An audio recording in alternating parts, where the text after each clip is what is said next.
In Tehran, Donald Trump's speech ran live on evening television. Shopkeeper Reza Abdol-Maleki took it in and declared the American president crazy, really crazy.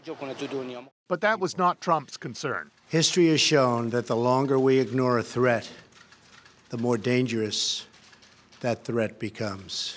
In just a few years, as key restrictions disappear, Iran can sprint towards a rapid nuclear weapons breakout.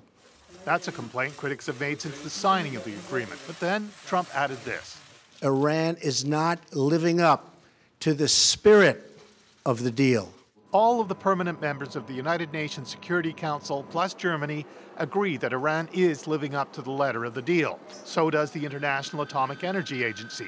So does Trump's national security team, but not Trump. He's asking the U.S. Congress to come up with its own legislation that goes beyond the deal.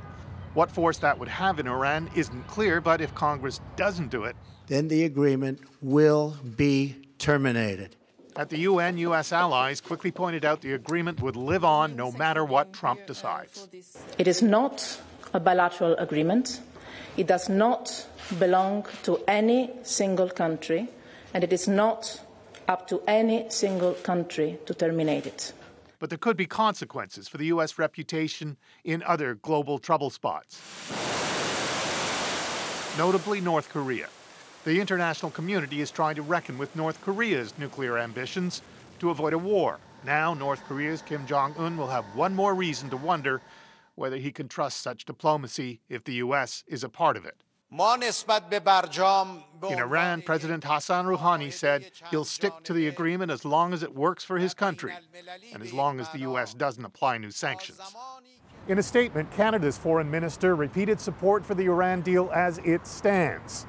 And she chipped in another $1.5 million for the work verifying that Iran's living up to its end of the deal.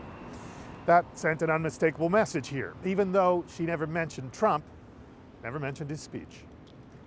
Keith Bogue, CBC News, Washington.